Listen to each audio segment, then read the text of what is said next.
As luscious and as beautiful as ice wine is, it really is a real hassle to harvest. But first, it's just plain getting the right harvest date. Unless the clouds move away and allow all the heat from the day to evaporate, it's not going to get cold. So you really are sitting on pins and needles. Then you have all these people on standby. So you have ticked off employees. When it is finally time to go out and harvest, it's just plain hard, cold work. You may only have a 1 or 2 hour window. Other times you have a 14-hour window. And you have to be prepared for both because you don't know, that could be the last cold night of the year. And then even after you harvest the grapes, you're pressing stones. You're like literally getting only 1 drop of juice from every single berry. Hard to ferment, even down the bottom line. He tips and it's just dominoes down. So, you know, it's crazy. Does that happen? Yeah.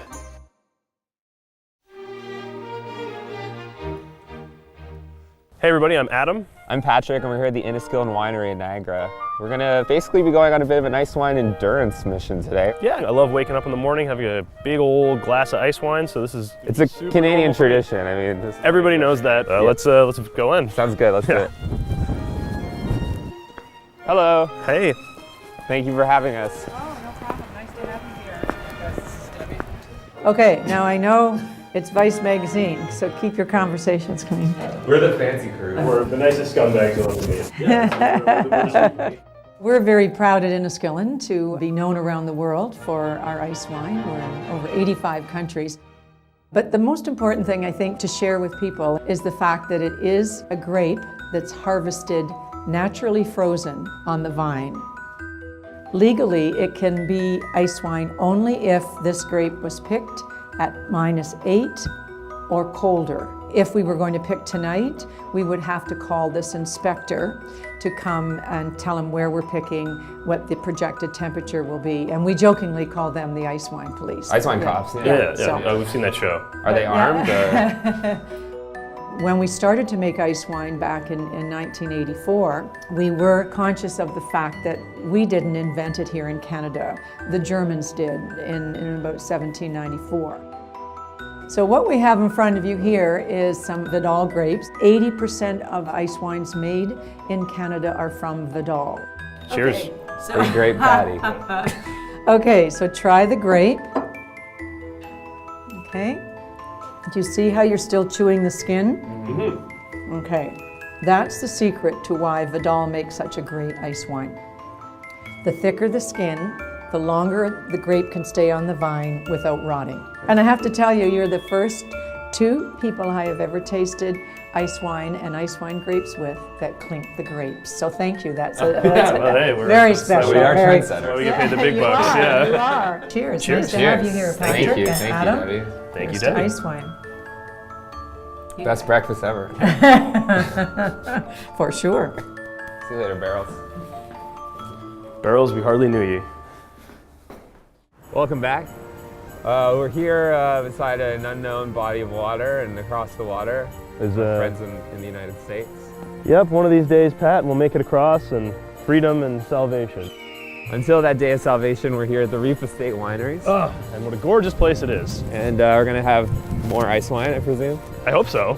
You didn't drag me out here to have regular wine, did you? The key to ice wine a lot of times is having a thicker skin so that it can last into the winter time. Just like being successful in real life. That's a little deep for first thing in the morning, but I'm okay with it. We're deep guys, aren't we? I can see that. Yeah. I can see that. Not just a pretty face. Far from pretty faces. Yeah. I like it. We have a lot of German winemakers. When they came over, they said, "My God, we can make ice wine every year. We don't." They said more like, mein Gott. My God, I like it. So with ice wine, we have a creamy texture. The German winemakers found that when they were making ice wine, they could get that creamy texture a lot more than what you get in a German ice wine. And that's because it's so cold here. Yeah. Okay? Because the grape is freezing and thawing and freezing and thawing, and every time it freezes and thaws, it gets a little lesion in the skin, and that flavor goes into the center of the grapes, and then by the time they're ready to crush, the sugar molecules polymerize. Damn, Archie. Pretty heavy. Pretty heavy. Pretty heavy, Archie, I know. you're blowing my mind. I'm sorry about that. I'll get it back after, though. Don't Thank worry, you. okay? Pick it up on the way out? Or? Yeah, that's right, that's right. We'll have you back for our mustache tour video. There we go. That's it. I like it.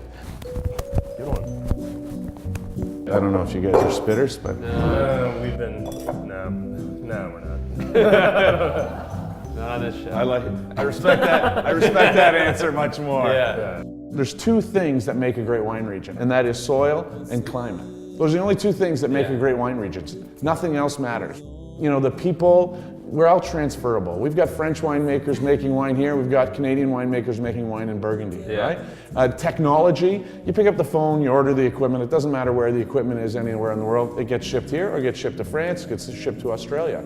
Our soil is second to none. I've yet to meet a winemaker that hasn't come here and gone, oh my God, you have some of the greatest soil on earth to make wine, because it's limestone, clay loam soils. That's what every winemaker wants. We want limestone. Why is that? It is the soil structure that gives the most flavor to grapes. And so there's a whole bunch of technical things on it, but that limestone gives it minerality, gives it flavor. It actually makes it harder to grow in the soil. And because the grapes have to struggle a little bit, they work harder to survive, and that means they work harder to put the roots down farther and gain more complexities. We're actually a little bit warmer than Burgundy. That growing season from May to October, that curve that goes through, our average monthly temperature is a little bit warmer than Burgundy. So I call us Burgundy on steroids, right? Burgundy's not so special.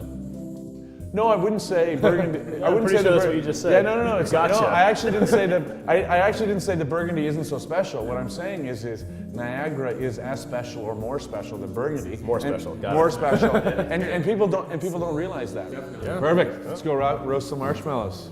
We had Stephen Spurrier here, who, for the Wine Geeks, is the guy that in 1976 brought Californian wines back to France, did a blind tasting, and the Californian wines beat the best French wines. It's become known as the Judgment of Paris. It revolutionized the way we look at wine today in the world, and it paved the way not just for Napa Valley, it paved the way for every single New World wine region. When Stephen Spurrier was here, we were down in the barrel cellar, and it's his first experience since the 80s, which really doesn't count, of tasting Ontario wines, and his first stop was Flat Rock Cellars. And so he went through and we tasted it. I could just see it in his face. He was like, oh my God, these wines are good. And then I told him what the price is. He goes, that's crazy consumer pricing. You're just giving it away. It's crazy consumer pricing.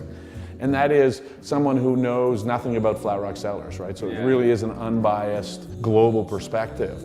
I think a lot of people who come with a notion of what Ontario wines is already is discounting what we're doing because of our past or because we're Canadian and we think we can't do as well as anywhere else in the world. We've been chugging ice wine pretty much all day. Yeah, consistently. So, chugging. Yeah. And I think we're going to kind of take a breather and have Len here take care of us in however he sees fit. We are one of the originals in Niagara from the period when things got exciting back in the 70s. Always. Yeah. And in the 70s, things started to change. We started planting new varieties. And these are the varieties. Vitis vinifera, they're called, from Europe. Riesling, Chardonnay, Cabernet, and Merlot. Those were all Vitis vinifera.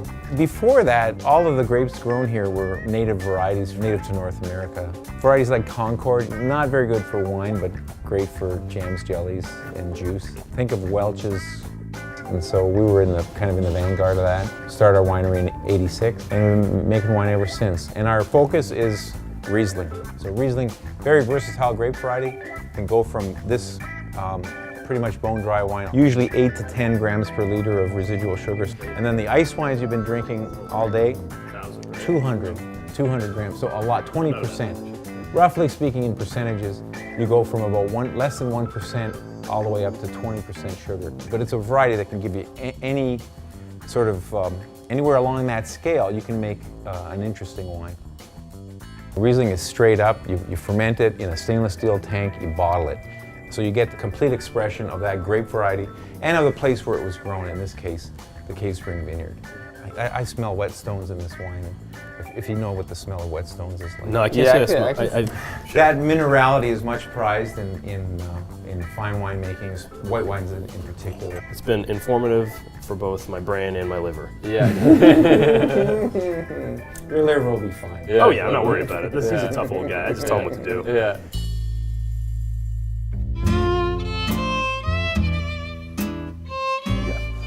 All right. All right. Welcome to Siouxland Staff Estate Winery. Yeah, boy, you got a bell there, or are you just happy to see me?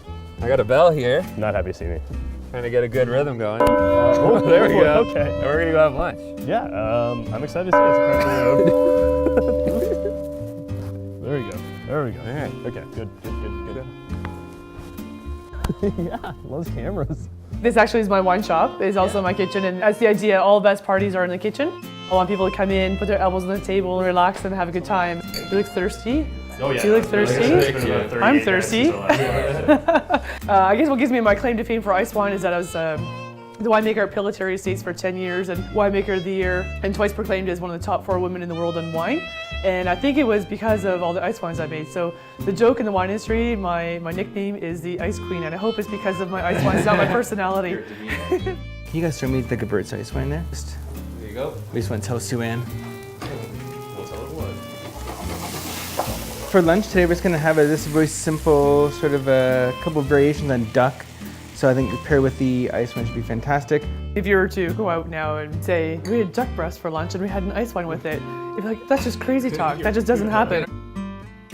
We usually think of ice wine as being a dessert wine or something you'd have with your cheese course with Roquefort cheese or some type of blue cheese. But this is a main course with duck and onion. It couldn't be a better match either. It's perfect, yeah. You really can, with the right pairings, take ice wine right from the beginning of a dinner party and take it through all the different courses, right through to the end. Which course is next? Unfermented ice wine sorbet. I called up Magdalena from the Wine Council and I said, who's picked ice wine? Because I need some juice. This is coming from Stratus Vineyards and it's 2013 Semillon, straight off the press. This is a lot of work. 200? Do you have many clusters of grapes for Forsaken for your ice wine sorbet today? More sorbet, Substantial. my man. More sorbet. Considering every berry gives you one drop. That's what I'm saying. Yeah, there's about 100 clusters, I think, right here. So, What do you do you actually go recommend? for like a true float and do the sparkling ice wine with it? What do you think? Oh, Yeah. Sparkling ice wine is a new phenomenon pioneered by Enniskillen Winery, a true delicacy. I think this is one of the first red sparkling ice wines ever produced. And then yes, that was a gold medal winner at Effervescence du Monde, which is pretty fantastic. Wow. My goodness. This is awesome. Yeah, get Bravo. in there, please. Ice wine float is now one of the craziest things I've ever had. Yeah, it's really good. So we have one more course to go, yes? What's coming up next? An apple crumble. Oh, amazing. I think with your Riesling, this would be fantastic with it. The 2007 Riesling ice wine. So this is potentially the sweetest ice wine you've ever tasted. It's a 28 in sugar coat. 2007 was a hot, dry year, so the wines were really quite ripe. This is all from this property here, so with being in the 20-mile bench area, we have some really great mineral characteristics to it. And so it's actually going to be kind of neat with the charred elements and the charred sugars and stuff will be neat with the aged complexes from the wine as well. So again, you know, bringing the life of the wine into the different components on the plate. Who are you?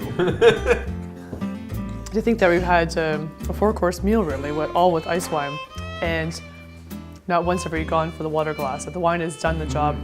It's cleansed the palate. It's kept it intriguing, kept it fun, kept it interesting. If we'd been looking for water to cleanse the palate, we know that the wine wouldn't have done what it was supposed to do. So, Cheers. cheers, cheers. Thank you for coming to Thank you. to the old family homestead.